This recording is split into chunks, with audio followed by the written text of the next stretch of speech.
এখন ওপরে bill pass হয়ে গেছে। ওই শুনুন দাদা,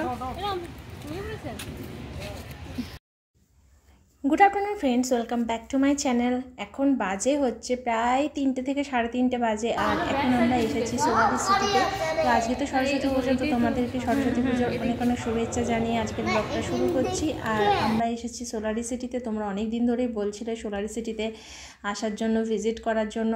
তো আজকে যেহেতু সরস্বতী পুজো, তো আজকে ছুটিও আছে, সময়ও আছে, তো ভাবলাম আজকে একটু ঘুরে যাই। আর মানে একটুখানি ওরা কথা বলছিল আর আমি এই ডিজাইনটা একটু তুলে তোমাদের শেয়ার করছিলাম, কারণ যারা সোলারি সিটি এখনও পর্যন্ত আসোনি বা দেখোনি তাদেরকে একটু বোঝানোর জন্য বা দেখানোর জন্য যে এর ডিজাইনটা কেমন হতে চলেছে। তবে এটা পুরো প্রজেক্টটা না, এটা হাফ অংশটা, আরও হাফটা কিন্তু এখানে ডিজাইন দেখানো নেই, কারণ এই যে মানে পার্টটা এটা আগে হবে। আমরা বসে আছি এখানে, বাচ্চাগুলোকে পাহারা দিচ্ছি, ওরা দেখতে গেছে, তারপর আমরা দেখতে যাব, সাইড ভিজিট করব। তো দেখি কখন ওরা আসে। মনে হয় কোনো কোনো বিল্ডিংয়ে মনে হয় রং হচ্ছে, সেটাই বললো, তো দেখা যাক।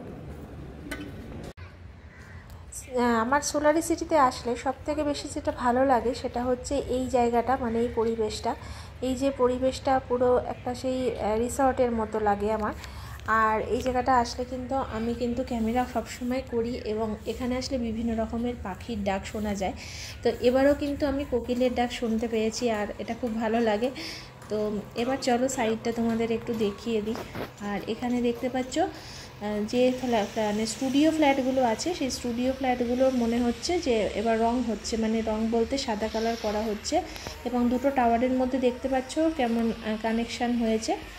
তো অনেকে বলছে যে ওপর থেকে নাকি দূরের গঙ্গা দেখা যাচ্ছে, মানে গঙ্গার দিকে টাওয়ার যেগুলো, তো সম্ভবত 12-13 যারা থাকবে তারা হয়তো বা দেখতে পারো, আর না হলে একদম টেরিসে উঠলে হয়তো বা গঙ্গা দেখা যাবে। তো জানি না, যতক্ষণ না আমি যেতে পারছি ততক্ষণ তো আমি তোমাদের বলতে পারবো না। অন্য কারোর কথা শুনে আর নিজে চোখে দেখার মধ্যে অনেক পার্থক্য থাকে। তো এই যে তোমাদেরকে তোমরা কাজ শেয়ার করতে বলো, তো আমি আর কি বলবো, তোমরা নিজেই দেখো কী রকম কাজ হচ্ছে না হচ্ছে। তোমাদেরকে তো আমি ক্যামেরা করে দেখাচ্ছি।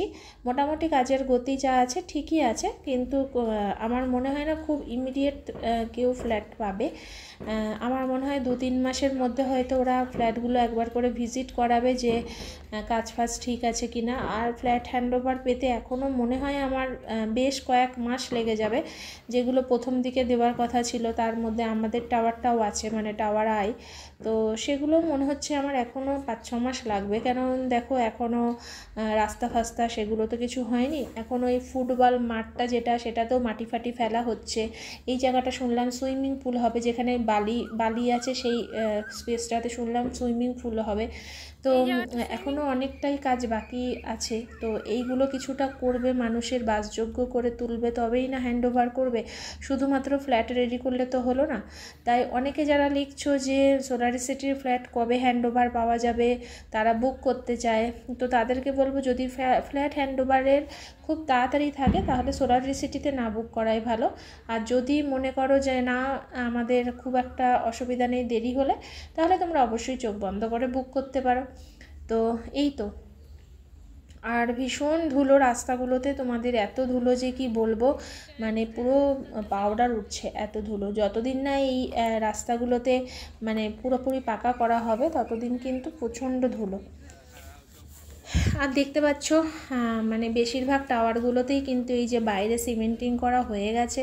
বেশ কিছু টাওয়ারে মানে গ্লাস, তারপরে দরজা, তারপরে গ্রিল এসব লাগানো হয়ে আছে। আবার বেশ কিছু টাওয়ারে এখন কালার চাপানো হচ্ছে। তো এই এক একটা ফেজে এক একটা সময় হ্যান্ডওভার হবে, এটাই হয়তো। তো তোমাদের কেমন লাগলো মানে বলো, আর এরপরে আবার তোমাদের কোনো না কোনো দিন শেয়ার করব, ঠিক আছে? তো আজকের মতো সকলকে টাটা, গুড নাইট।